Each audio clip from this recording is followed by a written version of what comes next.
Hər vaxtınız xeyir, əziz və dəyərli tamaşaçılar. Hər birinizi sağlam səhət verilişində yenidən xoş gördük. Bugün biz uşaq anesteziologiyası haqqında söhbət aparacağıq və suallarımızı anestezioloq, reanimatoloq Könül Namazova cavablandıracaq. Sağlam səhətə baxırsınız və qonağımız anestezioloq, reanimatoloq, uşaq anesteziologiyası üzrə ixtisaslaşmış həkim Könül Namazovadır. Xoş gəlibsiniz, doktor. Xoş gəldik. Və biz qonağımızla uşaq anesteziologiyası haqqında söhbət aparacağıq. Doktor, adətən uşaq cərrahları ilə söhbət etdiyimiz zaman bunu mütləq qeyd edərlər ki, uşaqlar, böyüklərin kiçildilmiş modeli deyil, onlara xüsusi yanaşma tələb olunur. Bunu anesteziologiyaya da aid etmək olarmı? Tamamilə doğrudur. Çünki yeni doğulmuşların, körpələrin, daha böyük yaşda olan, yeniyetmə dövrünə qədər olan bir yaşda onların anatomiyası, fiziologiyası tam olaraq, onlara yanaşmamız da tam olaraq fərqlidir. Neçə il uşaq anestezioloqu kimi fəaliyyət göstəribsiniz, doktor? Ortalama 17 il. Maşallah, xeyr. Niyə məhz uşaq anesteziologiyası o zaman belə sual verir? Nə sizi cəlb etdi daha çox? Yəqin ki, uşaqları daha çox sevirəm. Onlara qayğımı göstərməyi daha çox istəmişəm. Hər zaman istəmişəm ki, onlar ağrısız böyüsünlər. Hər zaman istəmişəm ki, çox sağlam bir uşaqlarımız olsun. Bəli. Belə. Ona görə seçdiniz uşaqlarla işləməyi. Könül xanım, bəs istərdim bu haqda da məlumat verərdiniz. Necə oldu ki, uşaq anesteziologiyası ixtisasına yiyələndiniz? Bu təhsili harda aldınız? Mənim şansıma çalışdığım mərkəzdə məni 2 ildən çox, 3 ilə yaxın Türkiyə Cümhuriyyətinə göndərdilər. Böyük klinikaların birində ikinci ixtisas olaraq ikinci ixtisasa yiyələndim uşaq anesteziologiyasına və böyük bir təcrübə qazandım orada olduğum illərdə. Ondan sonra gəldi Bakıya döndüyümdə də məşhur uşaq cərrahları ilə, Türkiyədən gələn həkimlərimizlə, hamısından bir yerdə bizim mərkəzdə işlədik, çalışdıq. Bir var böyüklərin həkimi olmaq, bir var uşaqların həkimi olmaq. Əsas fərq nədir? Bəzən bizə elə gəlir ki, uşaqlarla anlaşmaq daha çətindir. Yenə böyüyü başa salmaq olur. Misal üçün bir tapşırıq verərsən, tapşırığı böyük həll edər. Amma bir də uşaqlar var, ağlaya bilərlər, istəmirəm deyə bilərlər, mən evə gedirəm deyə bilərlər. Anlaşmaq çətinlik yaratmır ki, doktor? Əlbəttə ki, çətindir. Çünki biz onlarla ümumiyyətlə ünsiyyətə girməmişdən qabaq anasına, atasına bir icazə alırıq ki, artıq siz buradan sonra qarışmayın, biz özümüz ünsiyyətimizi quraq. Məsələn, kardiologiya aparanda ki, sənə EKG çəkilməlidir, deyirik, sənin ürəyinin şəklini çəkəcəyik. Gəl bir yerdə uzanaq, bax, sən mənim şəklimi çəkə bilərsən, üzüm görsənə bilər. Amma ürəyini görmürəm. Bir ürəyini də çəkək görə ürəyi necə işləyir, ürəyi necə döyünür. Fonendoskopla onu dinlətirik ürəyi, özü baxır. Belə bir şəkildə dilə tuturuq. Təbii ki, daha balaca yaşda olan uşaqların bir tək anaları ilə, valideynləri ilə danışırıq. Orada da müəyyən problemlər olur, valideynlər özləri də narahat olur, qorxurlar. Amma əvvəldən axıra qədər, əməliyyatdan əvvəl, əməliyyat sırasında, əməliyyat bitəndən sonra hansı hallar gözləyir uşaq, hər bir şeyi başa salandan sonra artıq valideyn özü də rahatlaşır. Ən çox valideynlərin verdiyi sual nə olur, doktor? Ən çox. Ki, artıq gözləyirsiniz ki, valideyn qapıdan girəndə bu sualı verəcək mənə. Neçə saatı oyanacaq, neçə saat əməliyyatda olacaq? Başa salırıq ki, əməliyyata almamışdan əvvəl mütləq ac gəlməlidir. Ümumiyyətlə, bütün etapları başa salırıq. Əgər uşaq ana südü ilə hələ də qidalanırsa, 6 saat öncəsində yemək yeməməlidir, su verilməməlidir. Əməliyyat sırasında biraz daha böyük yaşlarda olan uşaqlarımıza 4 saat keçirik biz bunu. Əməliyyat sırasında da əməliyyat bitdikdən sonra, əməliyyat başlamadan öncə də bizim bir monitoring olan, yəni cihaza tamamilə monitorizə edilənə qədər damar yolunun santral ven lazımdırsa qoyulur. Onların bütün o xidmət bizim tərəfindən, anestezioloq tərəfindən icra olunandan sonra cərrah öz işinə başlayır. Yəni onlar vaxt alır. Bir əməliyyatdan sonra da oyanma prosesində uşaq tam oyanandan sonra, tam yəni əgər ağrısı varsa ağrısızlaşdırırıq, tam rahat bir şəkildə anaya vermə müddətini biz deyirik ki, əməliyyat bitəndən sonra da bir yarım saat sonra yarım saat qədər bizim yanımızda qalır. Tam oyanandan sonra sizə təhvil veriləcək. Belə başa düşürəm ki, siz cərrahdan da çox uşaqla qalırsınız, deyilmi? Cərrah Təbii ki, yəni gözümüz son ana qədər anestezioloqun yanında tam qucağımıza aldığımızdan anaya təhvil verənə qədər başında oluruq. Amma adətən əməliyyat qəhrəmanları cərrahlar olurlar, doktor. o bizdə kompleks yaratmır. Yaratmır. Yox. Barışıqsız taleyinizlə. Bəli. Bizim işimiz zaten göz qabağındadır. Çünki biz bir terapevt deyilik. Bir dərman yazaq, geçsin, 10 gün qəbul eləsin, sonra bizə dönsün. Onun üçün biz, yəni bizim işimizin keyfiyyəti, bizim başarılarımız zaten göz qabağında olur o anda da. Ana onu bilir. Cərrah ola bilərsə, ana onu bilir, hiss eləyir. Doktor, böyüklər əməliyyata girməmişdən öncə bir xeyli analizlərdən keçirlər. Uşaqlar da keçirlərmi? O mütləq şəkildədir. Yəni düşünürəm ki, bunu hər yerdə, tamamilə sosial şəbəkələrdə, hər bir yerdə izah eləmək lazımdır. Nəinki valideynlərə, təbii ki, valideynlərə izah etmək lazımdır. Çünki onun tələbi olmalıdır ki, mənim uşağımın mütləq qan dəyərlərini bilməliyik. Qanama sürətini, laxtalamasını, bunu bilməliyik. Hər hansı bir kardioloji müayinə, yəni olub xəstə, əməliyyat belə olub, valideynin xəbəri olmur ki, uşağa hansı ürək əməliyyatı olub. Yəni bir dənə belə bir praktikamızda belə bir hal oldu ki, gəlmişəm, ana ilə danışıram, uşaq hələ ki 2 yaşındaydı. Danışırıq ki, uşaq hansı əməliyyatları keçirdi indiyə qədər, nə olub. Ana deyir ki, ana biraz mütəvazi bir ailədən olan bir qadın idi. Ürəyində bir dəlik olub, onu bağlayıblar, heç bir problemi yoxdur. Uşağın ağciyərini dinlədiyimdə, köynəyin açdığında görürəm ki, böyük bir çapıq var dərisində.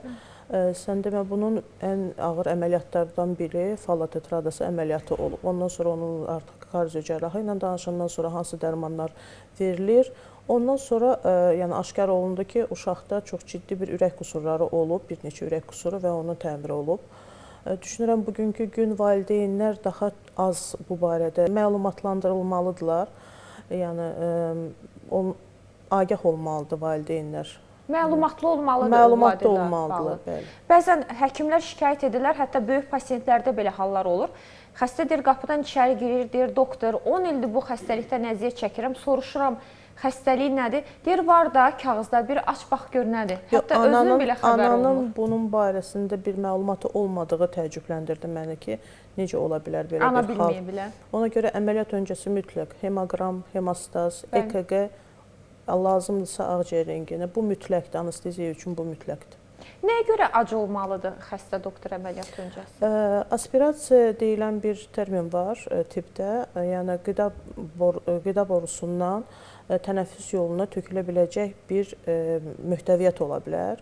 Əslində bu ən təhlükəli haldır. Ən təhlükəli haldır. Çünki uşağın o anda biz yatışdırana qədər o anda küçük bir sedasiya verildiyi zaman o anda da o aspirasiya riski ilə uşaq boğula bilər və oradan onu çıxartmağımız şansa bağlı ola bilər ki, tənəffüs yolundan hər hansı bir yad cismi çox təhlükəli bir şeydir. Çünki adicə uşağın bir fındıq ləpəsini ya nəsə keçib tənəffüs yollarına gedəndə o ən böyük və ağır əməliyyatlardan biri hesab olunur. Uşağın yad cisim aspirasiya deyilən bir əməliyyatımız var. Orada onu çıxartmağımız, tənəffüs yollarından o xırda bir yad cismi çıxartmağımız böyük bir zaman alır. Əməliyyat sırasında bunu olarsa, belə bir fəsadımız olarsa, o geri dönməyə bilər, o durum geri dönməyə bilər. Bəs nəyə görə əməliyyatdan öncə xəstələri çəkirlər, doktor? Çəkisini bilmək anestezioloqa nə üçün lazımdır? Bəli, çünki uşaq deyəndə biz geniş tuturuq bu yaş dövrün, yeni doğulmuşdan ta yeni yetmə dövrünə qədər. Kilo çəkisinə görə biz dərmanlarımızı ayarlayırıq, dozalarını ayarlayırıq. Yəni yeni doğulmuşlarda bizim mikrodoz cihazlarımız var. O cihazlarla, perfuzor deyilir o cihazlara, saatda neçə millilitr dərman getməlidir, kilo çəkisinə görə hesablanır. Ona görə də bu çox vacib bir amildir. Bir də bəzən valideynlər bundan qorxurlar ki, birdən əməliyyatın tam ortasında, tən yarısında uşaq ayılar. Bu mümkündürmü? Elə bir durum olmur. Elə bir durum olmur. Çünki dərmanların sürəsi var. Dərmanları da əməliyyat gedişatında bizim 2 cür, biraz tibbə dönək, 2 cür narkoz deyilən bir dərmanlar bölünür. Biri inqalyusiyon və ya qeyri-inqalyusiyon. İnqalyusiyon anesteziya əməliyyat boyu biz onu durdurmayana qədər o uşağı yatızdırır. Həm damar yolundan, həm tənəffüs yolundan verdiyimiz davamlı olaraq narkoz, belə deyim, narkoz anesteziya, o tam olaraq təmin edir ki, uşaq əməliyyat sırasında oyanmasın. Və narahat olmasın heç bir valideynlər, əgər seçdikləri həkim mütəxəssisdirsə. Bir də doktor, çox maraqlıdır. Deyək ki, böyük uşaqları başa düşmək olar, 3 yaşında, 4 yaşında, 5 yaşında, bir də vaxtından əvvəl doğulmuş uşaqlar var, körpələr var, prematur körpələr. Belə baxanda əl boyda körpələrdir. Onlara bəs necə anesteziya verirsiniz? Onlar da eyni qaydada, yəni dediyim kimi o bizim mikrodozla hesabladığımız, birinci növbədə komandamız çox təcrübəli olmalıdır, peşəkar olmalıdır, sürətli olaraq anestezioloqun verdiyi qərarı anında yerinə yetirəcək anesteziskalarımız, anestezistlərimiz var. Onlar anında yəni köməyə yetirirlər və mikrodoz olaraq biz onları hesablayıb, yenə deyirəm, perfuzorla qoşub elə bir şəkildə onu tam olaraq anesteziyasını təmin edirik. Onları ələ götürmək belə insanlara qorxulu gəlir. Çətin olmur ki, onlarla işləmək, doktor? Biz o anda onu düşünmürük, heç düşünmürük. Çünki əgər duyğusal bir his keçirsək, o anda biz görəcəyimiz işin sürətini azaldırıq. Peşəkarlığa təsir göstərir. Tamamilə peşəkarlığa təsir göstərir. Professionalcasına, hətta kənardan kimsə gəlib sevib eləyəndə o belə bizə artıq bir emosiya kimi gəlir əməliyyat sırasında. Ona görə istəyirik ki, tam olaraq sakitçiliyimizi, tam neytral, duyğuları neytrallaşdırırsınız. Tam neytral duyğularımızdan uzaq bir şəkildə uşağa, körpəyə kömək edək. Duyğusallıq işinizə əngəl ola bilərmi? Könül xanım, o an duyğulansaz, kövrəlsəz? O başımıza ancaq bir dəfə gəlib. Yəni mən uşaq anestezioloqu üzrə ixtisaslaşmışam, amma böyükləri də yatıstırırdım. O tamamilə o duyğular müharibə vaxtı əsgərlərimizi yatısdıranda olub. Yəni orada tam olaraq duyğularla, ən həssas yerimizə toxundunuz. Tam olaraq orada o duyğularla yəni olub ki, tamamilə insan özünü buraxmış olur. Amma beynimdə bir fikir var idi ki, ancaq kömək etmək. Ancaq kömək etmək. Və doktor, böyüklər həm mən çalışıram hər kəsin, izləyicilərimizin başa düşəcəyi ifadələr istifadə edim. Adətən belə deyirlər ki, var ümumi narkoz, hansı ki yatırlar, var bir də beldən spinal narkoz deyirlər. Uşaqlarda bu belədir mi, doktor? Uşaqlarda da var. Məsələn, kiçik balaca əməliyyatlarda kaudal anesteziya dediyimiz, o tamamilə lumbal olaraq bir müdaxilədir.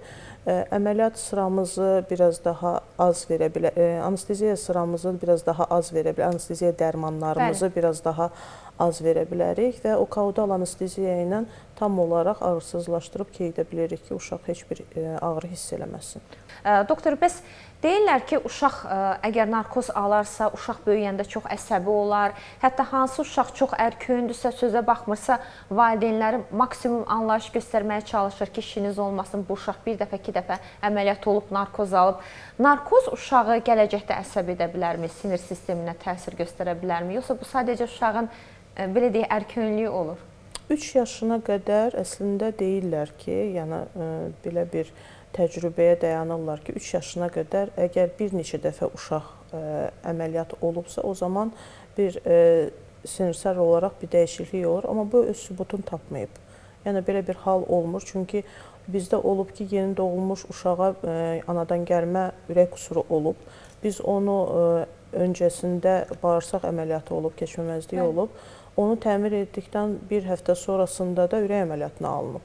Yəni burada bir sonrasında da bir fəsad qalmayıb. Yəni o uşaqlarla da sonra təmasda oluruq, bir fəsad qalmayıb. Çətin əməliyyat dediyiniz əməliyyatın hansı çətin tərəfləri var? Məsələn, belə bir hallarımız olur ki, əsas yeni doğulmuşlardan, əgər uşaqlardan danışırsa, yeni doğulmuşlardan danışırsaq, doğulmadan əvvəl fetal uzi deyilən bir müayinə var və hamiləlik dövründə o fetal uzidən keçən ana artıq bilir ki, cərrahı da bilir, yəni ginekoloqu da bilir ki, bunun hər hansı bir qüsuru var. O qüsur nəticəsində o orqanın həyatı vacib olan orqanlarına da toxunmuş olduğuna görə artıq hər hansı bir qüsurla doğulan uşağın əməliyyatı da o anda həyatı vacib orqanda zədələndiyinə görə o anda bir çətinliyimiz olur.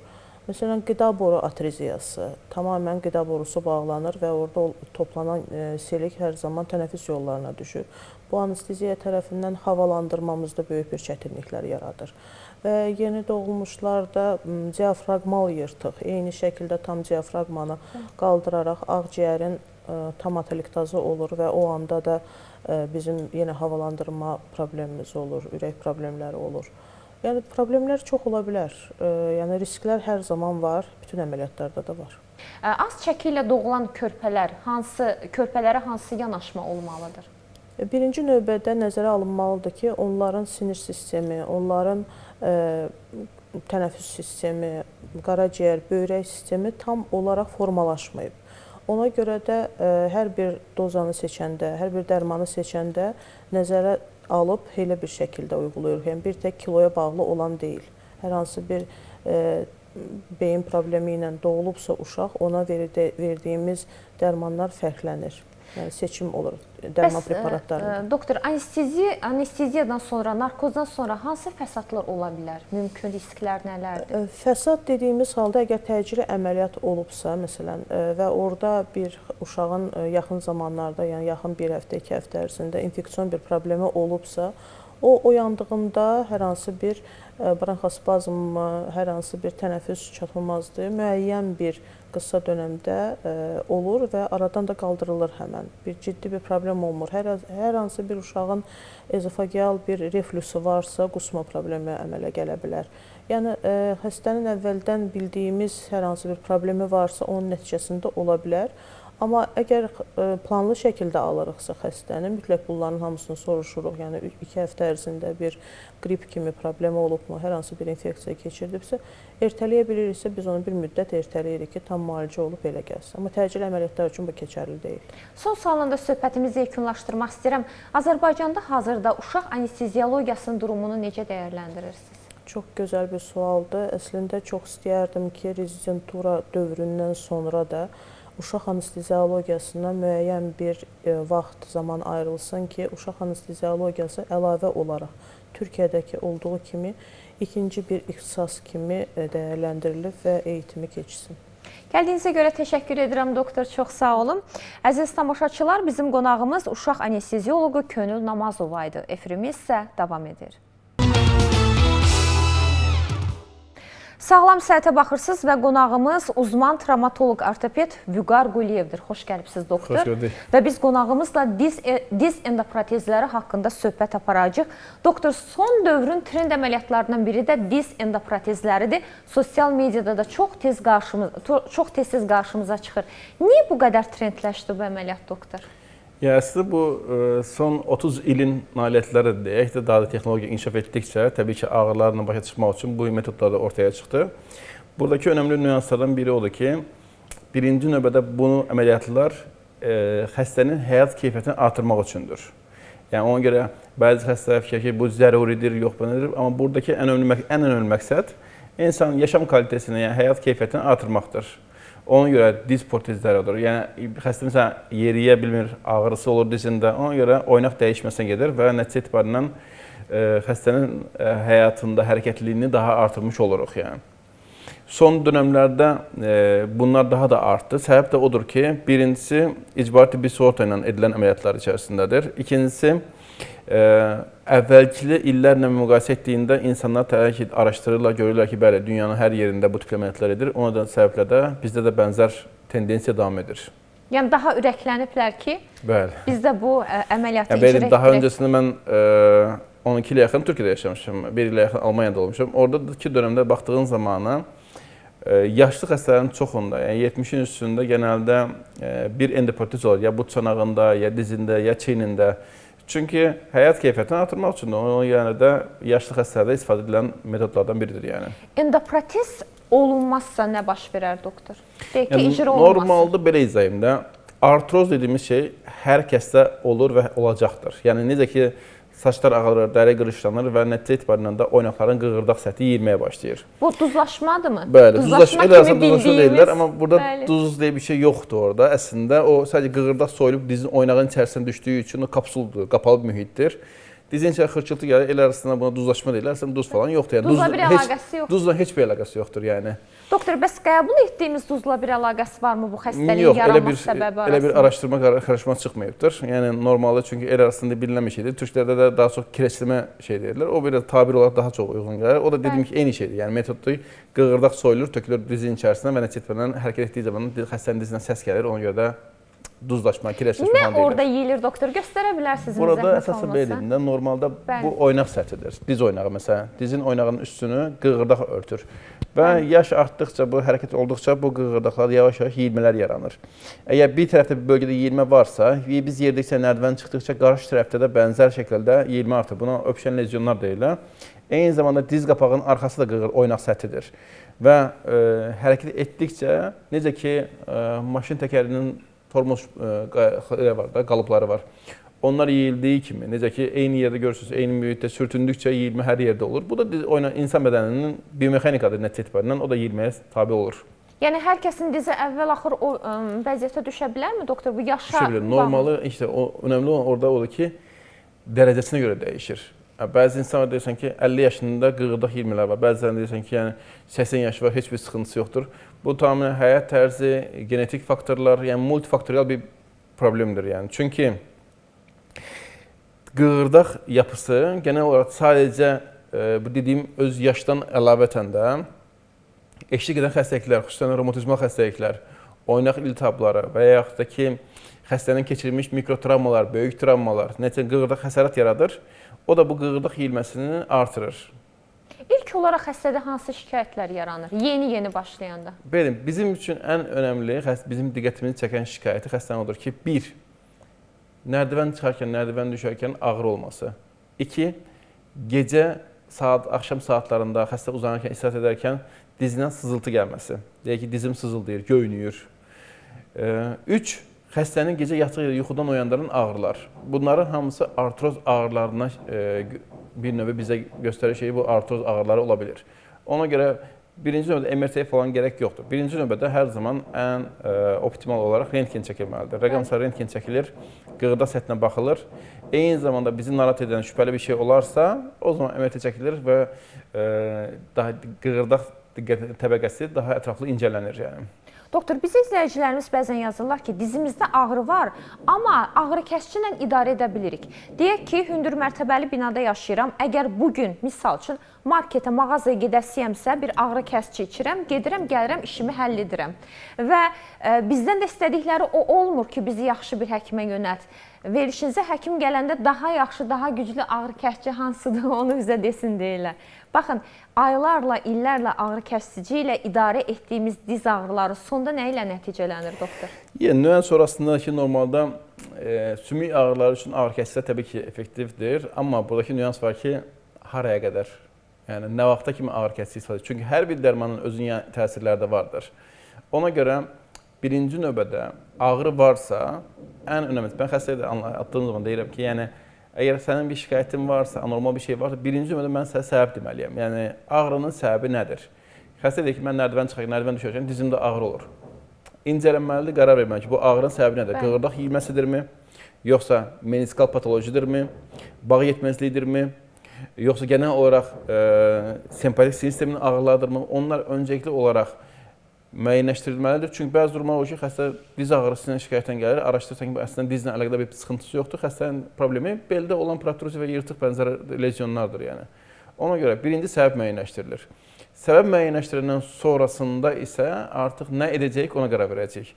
Çünki gənc xəstələrdə, xüsusən meniskal patologiya olanlarda müalicə tamamilə fərqlidir. Yaşlı xəstələrdə, degenerativ artritlərdə, degenerativ qığırdaq yeyilmələrində isə müalicə yanaşmamız tamamilə fərqlidir. Yəni. Bir də belə bir yanaşma artıq peyda olubdur. Misal üçün, kimsə dizi ağrıyırsa, məsləhət görəndə ki, bəlkə bir mütəxəssis bir həkimə müraciət edərsən, deyir, nə olasın ki, əvvəl-axır geyib protez qoyduraram da qonşu kimi. Yəni, bu qədər sadə, bəsit bir əməliyyatdırmı, doktor, bu? Belə deyim və buradakı nüans odur ki, Azərbaycanda indi son dönəmlərdə daha da sayısı artıbdır bu protez əməliyyatlarının. Ancaq protez əməliyyatları o demək deyil ki, biz qayıtlarla qığırdaq kəsdik, implantı yerləşdirdik, bitdi. Bu şəkildə deyil. Burada çox böyük bir yanlışlar olur. Çünki bu yanaşmalar tamamilə individual olmalıdır. Xəstənin rentgenləri incələnir, ölçülər edilir. Ona uyğun olaraq planlaşdırılır ki, hansı müdaxilə ediləcəkdir. Çünki protezlərin tipləri fərqlidir. Bağ qoruyan, bağ kəsən, menteşeli fərqli bir çox protez tipləri vardır. Öncəlikli olaraq müayinə edilməlidir xəstə, bağın əzələ gücü dəyərləndirməlidir. Çünki ən önəmlisi hərəkət etməyən bir xəstə üçün protez etməyin mənası yoxdur. Çünki bu xəstə əgər yerimə potensialı yoxdur, məsələn, ya da sinir sistemi xəstəliyi var, xəstə yerimir və ya yatalaq xəstədir. Bunu dizi ağrı deyə implant qoymağın bir anlamı yoxdur. Çünki bu əməliyyatların etmə məqsədimiz xəstənin hərəkətliyini bərpa etməkdir. İkinci nüans da bu bilmədən, ölçümləri bilmədən protezin sənin çünki gələcək proqnozu təxmin etmədən müdaxilə etmək tamamilə yanlışdır. Çünki bu keçici bir əməliyyat deyil ki, məsələn, qol qırılır, implant qoyduq, sağaldı, bitdi. O şəkildə deyil. Burada geri dönüşümü olmayan bir əməliyyatdır. Yəni, qığırlar kəsilirsə, yenidən onu geri qaytara bilməzsiniz, bitdi. Yəni, geri dönüşüm yoxdur. Ona görə hər bir əməliyyatda olduğu kimi protez əməliyyatları da bir riskdir. Və həmişə tərəzinin gözünə qoymaq lazımdır. Alacağın faydaları və o faydalar qarşılığında alacağın riskləri. Və ona görə hesablanılır və xəstə üçün deyir ki, sənin bu risklər gözləyir. Çünki əməliyyat basit görünə bilər. Tamam, yarım saatlı bir əməliyyatdır. Onu mən etdim, bitdi. O şəkildə deyil amma. Bunun infeksiya riski var, bunun qanama riski var, bunun ağrının davam etmə riski var, implant problemləri var. Bir çox riskləri qəbul etmiş olursunuz. Ona görə də xəstənin müayinə edildikdə zamanı baxılır ki, əgər xəstəyə edəcəyimiz müdaxilə onun həyat keyfiyyətini artırır, hərəkətliyini artırır, yaşam standartlarını yüksəldirsə, o zaman bu əməliyyat edilir. Bir də doktor, bir dəfə proqramımızda bir həkim qeyd etmişdi ki, kimə gəldi, necə gəldi, endoprotez edirlər, 5-6 il sonra ölkədə bir boom yaşanılacaq. Siz də bu fikrə qatılırsınızmı? Təəssüf ki, son dönəmdə, son aylarda gördüyüm xəstələr üzərinə qatılmaq məcburiyyətində qalıram. Təbii ki, istəməzdim qatılım, amma qatılmaq məcburiyyətində qalıram. Çünki qeyri-peşəkarca yanaşdığın zamanı qarşısı dediyim kimi geri dönüşümsüz əməliyyatlar olduğu üçün protez cərrahəsində ciddi ağırlaşmalara yol açır.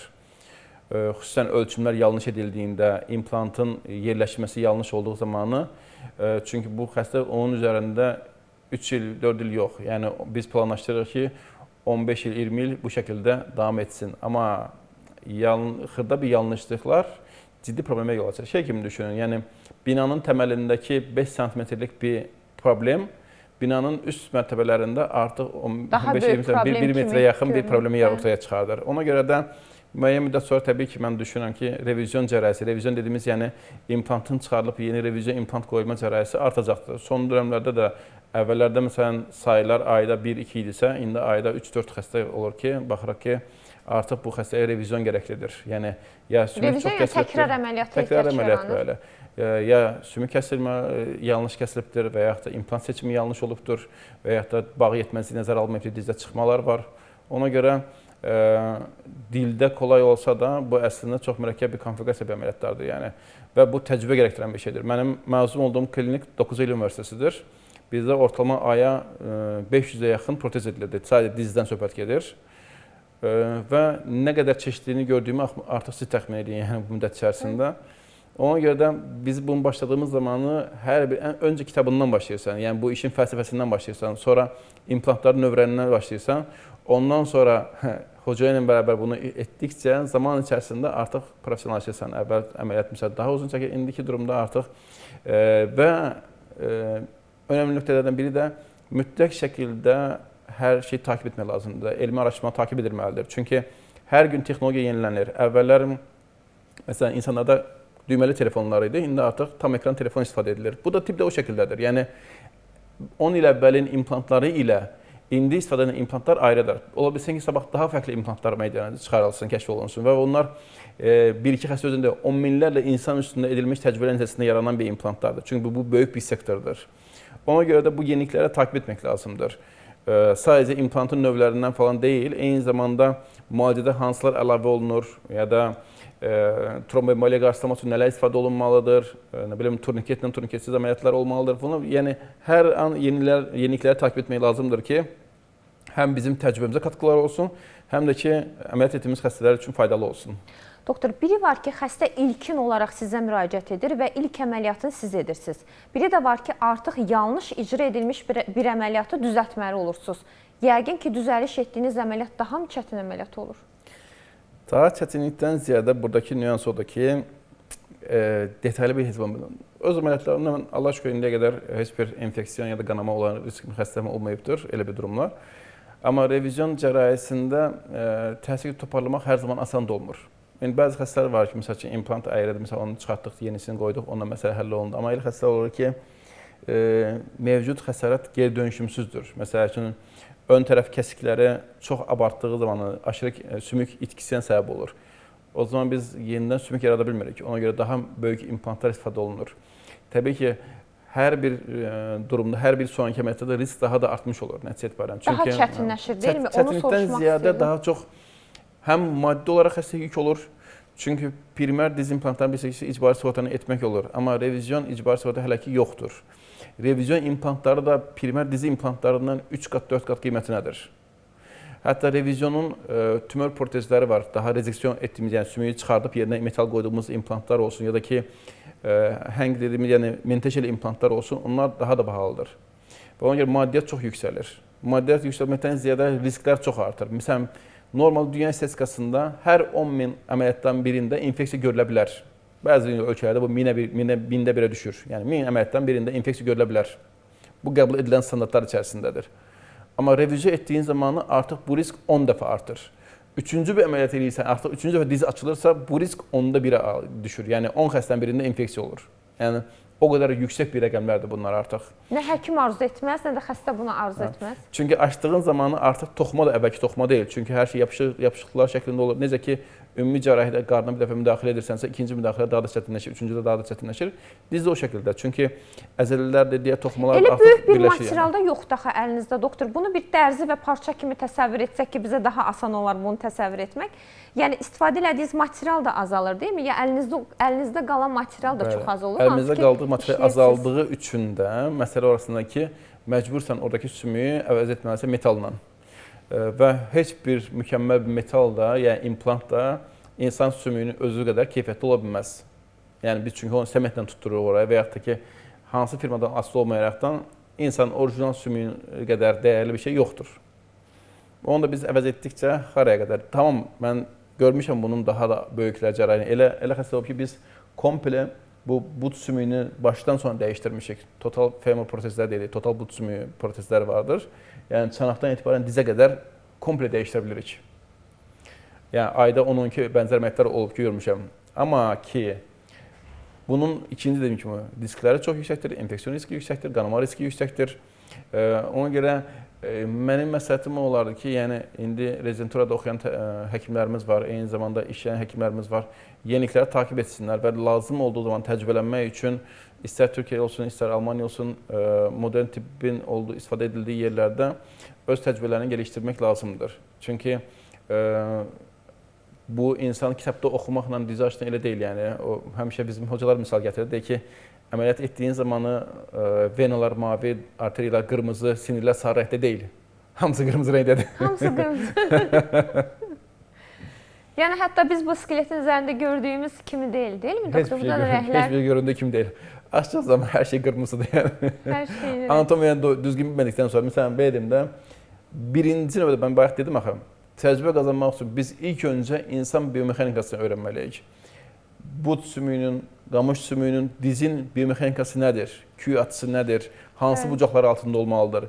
İmplant qoyduğumuz zaman firma texniki bizə məsələn ölçüləri, hazır ölçüdə verir ki, hocam bu 6 dərəcədədir, bu 3 dərəcədədir. Niyə 6 dərəcədir? Niyə 3 dərəcədir? Bunlar nəyin dərəcəsidir? Dizin tibial slopları nə qədərdir? Bunları nə üçün, nə işə yaradığını biz bilmədikdən sonra, yəni kör təbii, yəni mən sizə də desəm ki, həm buradan kəs, siz də əməliyyat edə bilərsiniz. Yəni onu o zaman eğitim almağa gərək yoxdur ki.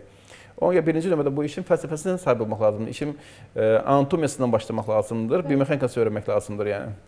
Doktor, bir sual da verim sizə. Deyək ki, misal üçün deyirəm, protez böyük ola bilər, yaxud kiçik ola bilər. Böyük olduğu halda da, kiçik olduğu halda da çıxarıb yenisindən əvəz edirsiniz. Və salam, məsələ bununla da bitir, həll olur, problem. Buradakı nüans nədir? Normalda individual yanaşma olmalıdır. Bəzən elə görmüşəm ki, yəni bəzi həkimlərin əməliyyatında görmüşəm ki, yəni implant ölçüləri çox uyumsuzdur. Mən soruşduğumda belə, yəni əlimizdə bu vardı deyir. Əlimizdə bu vardı deyə bir şey mazərət olmaz. Yəni o zaman bu əməliyyat edilməməlidir. Çünki biz firmadan implantlar sifariş etdiyimiz zamanı əlimizin altında bütün ölçülər olmalıdır. Şey kimi düşünün, siz ayaqqabı sifariş edəcəksiniz onlayn olaraq. Bu 38 dollar, 37 dollar, amma onun üçün garanti olsun deyə... Nə var onda satdığım kimi? 36-dan 40-a qədər hamısını sifariş etmək lazım. Burada əlimizdən bütün ölçülər olmalıdır ki, dizə hansı ölçülərdə kəsiklər aparırsansa, o ölçülərdə implant qoymalıdır. Kiçik olduğu zaman nə olur? Məsəl üçün tibyada kiçik bir insert istifadə edildiysə, bu sümüyün içərisinə girə bilər. Düzdürmü? İmplant sümüyün içərisinə daxil olur. Bəli, implant çünki implantın o bəs ağrı verirmi zaman keçir? Təbii ki, yetməzlik yaradır. Və yaxud da böyük olduğu zamanı ətrafda keçən vətərləri sıxışdıra bilir və iritasiya yaradır. Vətərlər sürtünməyə bağlı olaraq qopa da bilir bu tipli durumlarda. Ona görə hər şey ölçülməlidir, rentgenlər baxılmalıdır. Ondan sonra, yəni ya da ki, məsələn, xəstə deyir ki, mən keçən ilin noyabrında rentgenim var. Elə deyil. Rentgen dediyimizin etibarlılıq müddəti deyək də, 2 aya qədər sayı hesablayırıq biz onu. 2 aydan öncə çəkilmiş rentgenin bir anlamı yoxdur. Bu müddətdə çox şey dəyişə bilər. Diz ölçülərində, çökmələrdə falan çox şey dəyişə bilər. Ona görə son 1 ayda çəkilmiş bir rentgen olmalıdır. Ayaq üstünə çəkilməlidir, ölçümlər edilməlidir. Ona uyğun da implant edilməlidir. Çünki dediyim kimi, xırda bir yanlış xəstənin gələcəyinə çox böyük bir problemlərə yol aça bilər. O 3 dərəcə dediyimiz ki, biz 7 dərəcə qoysaq, yəni əslində baxanda 4 dərəcə fərq edir. Xəstənin ağrı düzeyində inanılmaz dəyişiklik olur. Bu bir riyazi hesablamadır mı doktor? Çertyoş kimidir, hesablayırsınız? Və hətta belə deyim də, biz implant qoyanda kəsdik birbaşa implant qoymursa, onu öncə denəmə implantlar var. Gətirərdiniz. Gətirmək mümkündürmü onu? Baxa bilərdik. Gələcək proqramında gətirərəm. Var, elə örnəklərimiz var. Görərdik. Çünki biz implantı etdiyimiz zaman öncəliklə orijinal olmayan implantlar, yəni denəmə implantlarını qoyulur, hər şey ölçülür. Ondan sonra baxılır ki, ayağın, komple ayağın biomexanikası doğrudurmu? Doğruluğunu təsdiq edildikdən sonrasında biz orijinal implantları açıb onu istifadə edirik. Yəni bu denəmə vaxtında sizin artıq vaxtınız var onları düzəltməyə, əgər bir yanlış ölçüm varsa onları düzəltməyə imkanınız var. Amma artıq sement açılıb sement qoyulandan sonrasında onun geri dönüşüm yoxdur, bitdi orada. 12 dəqiqəyə sement donur zaten, ondan sonra dəyişdirə biləcəyiniz bir şey yoxdur. Bu sement ömürlük saxlayır doktor? Ömürlük deyə bir şey yoxdur təbii ki. Normalda bəzən xəstələr soruşur ki, bunun implantın ömrü nə qədərdir? Ömür dediyimiz müəyyənləşdirilmiş şey, yəni implantın istifadə edilən implant metaldır. Yəni burası 100 illərdən qalan bir şeydir, yəni metal olaraq da. Çünki titanium, vanadium, alüminium qarışığıdır. Yəni paslanan falan metal deyil, yəni nəticədə insan bədəninə uyumlu olan bir alışmadan hazırlanmışdır. Ömrü müəyyənləşdirən şey 1. Xəstənin aktivitəsi. 2. Üzərinə aldığı yük. Xəstə əməliyyat olursa 60 kiloydu, sonra gəldi 90 kiloya qədər kökəldi. Bu təbii ki, implantın ömrünü azaldacaq. 4. Düzgün fizik tədavi və idmanları. Hərəkət etməyən xəstədə o zaman içərisində yük implanta düşdüyü üçün istər-istəməz implant yetməzliyindən gəlib çıxardacaq. Hərəkət daimi olmalıdır, idmanlar daimi olmalıdır. 4. isə yaşla artan osteoporoz, yəni sümük əriməsi. İmplanta özünün bir sıxıntı yoxdur, amma implant sümükdə olduğu üçün implantın ətrafındakı sümük osteoporoz olur, sümük əriməsi yaranır. Laxlayır mı yerində? Bəli, yerində laxlayır. Bu da ağrı yaradır. Laxlayanda da biz onu çıxardırıq, yenisini qoyuruq. Bu yaxınlarda dünən etdiyimiz əməliyyatda da bənzər durmaya. Yəni artıq xəstə 3 ildir idarə edir bu şəkildə. Amma görürsən ki, artıq o laxladıqca dediyimiz şey artıq sümüyü də əzə-əzə gedir yəni. Ona görə məcbursan bir yerə qədər artıq implant oynadıysa bitdi. O dəyişməlidir. Yəni bunun gözləyək, birləşək, elə şey yoxdur. Bu sümükdən ayrılma olduysa, hər hansı bir implantın komponentinin sümükdən ayrılma varsa o dəyişəcək. Bunun hani başqa şey yoxdur, yəni başqa çözüm yoxdur orada. Doktor, son sualında da söhbətimizi yekunlaşdırmaq istəyirəm. Bir də diz ağrıları ilə bağlı sosial mediada tez-tez rastlaşırıq. Dizlərə kök hüceyrənin tətbiqi. Münasibətiniz necədir doktor? Yəni kök hüceyrə tətbiqi deyəndə mən 9 il universitetində biz bunu biomexanik olaraq araşdırmışdıq. Bizim özümüzün laboratoriyası vardı. Kök hüceyrəni biz orada dovşanlar üzərində denedik. Ondan sonra dovşanlardan dizi örnəklər parçaları alınır, qığırdaq ölçüləri edilir. Və baxılır ki, bəli, dovşanlar üzərində qismi olaraq faydalı ola bilər. Amma insan qığırdağı sadə bir qığırdaq deyil, mürəkkəb bir qığırdaq olduğu üçün %100 faydalı deyən bir araşdırma, sübut olmuş bir araşdırma yoxdur. Amma müəyyən örtü yaratdığı üçün, interleukinlər bədən inflamator sistemi aktivlədiyi üçün işə yaradığı hallar görülmüşdür. Amma onun da müəyyən istifadə yeri vardır. Artıq ileri dərəcə artrozlarda, yiyilmələrdə, 4-cü dərəcə artroz varsa, hər hansı bir kök hüceyrədir, PRP-dir, bunların heç bir faydası olmayıb, ola bilməz. Çünki mümkün deyil. Grade 4 bir artrozda kök hüceyrə heç bir şey edə bilməz.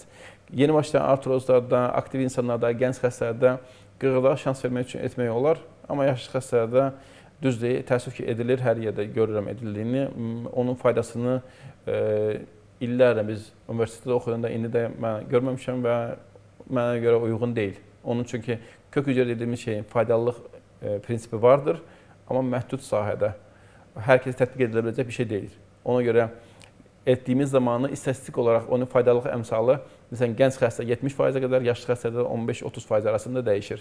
Ona görə bunun işin maddi tərəfinə üstünə gəldiyin zamanı 15% bir fayda üçün maddiyyat verməyə dəyərmi? Və ucuz da deyil. Doktor, bir sual da verim. Deyək ki, faydası yoxdur. Zərəri olarmı o iynə düzgün yerə inyeksiya olunmazsa? Təbii ki, buradakı nüans odur ki, çox təəssüf ki, özünüz də bilirsiniz ki, ətrafda bir dəqiqə çox yerlərdə artıq kökücə edilir. Kosmetologlar da eləyirlər. Kosmetologlar keçdik, yəni dizlə əlaqəsi olan dizin içərisinə girmək normalda fizioterapistlər girə bilər, normal fizioterapi həkimi özdən. 2 travmatologlar onun içərisinə iynə vura bilər və revmatologlar bəzən dizin içərisinə iynə vura bilər. Amma baxırsan, nə bilim, digər bölümlərdə, nevrologlar da, kosmetologlar da dizə iynə vurmağa başlayırlar. Bu təhlükəlidirmi, doktor? Və təbii çünki dizin içərisi, oynaqların içərisi ümumiyyətlə sterildir. Yəni iynədən xırda bir infeksiya yoluxduğu zaman artıq olur septik artrit, o təcili əməliyyat göstərişidir. Açılıb təcili yuyulmalıdır, yoxsa qığırdıqlar tamamilə destruksiya edir. Bu bir. İkincisi də ki, bizim hocanın çox gözəl bir lafı vardır. Deyir ki, yəni komplikasyonunu, yəni ağırlaşmasını həll edə bilmirsənsə o əməliyyatı etməyəcəksən. O hocaya da salam göndərəkmi, doktor? Adını çəkə bilərsiniz. Bizim Vasfi Karatosundur professor doktorumuz, o da həmişə deyir. Yəni ağırlaşmasını həll etməyəcəyiniz əməliyyatı etməyəcəksiniz, yəni. Ona görə məsəl üçün mən travmatolog olsam belə hər bir şey edirəm demirəm heç vaxt. Xəstəyə deyirəm ki, yəni bu sahəni mən etmirəm. Məsələn, bəzi əməliyyatlar var ki, məsələn mən onları etmirəm. Yəni onun eğitimini görsəm belə, mən o işdə professionallaşmamışam. İxtisaslaşmayıbsınız. O əməliyyatları çox etməmişəm. Ona görə də mənim etdiyim şey xəstəyə ziyanlı olma ehtimalı varsa mən əməliyyatı etmərəm. Yəni zaten çevrəmiz var və Türkiyədə oxuyub təhsil almış, burada işləyən çox saatlı həkimlərimiz də var. Mən onlara yönləndirirəm ki, bəli, mənim xəstəmdir, filan həkimi, mən özümə də bir şey olsun, mən ona etibar edirəm, yaxınlaşa bilərsiniz. Bəli, mən bunu Vüsal Cəfərovun çıxışı ilə təsdiqləmək istəyirəm.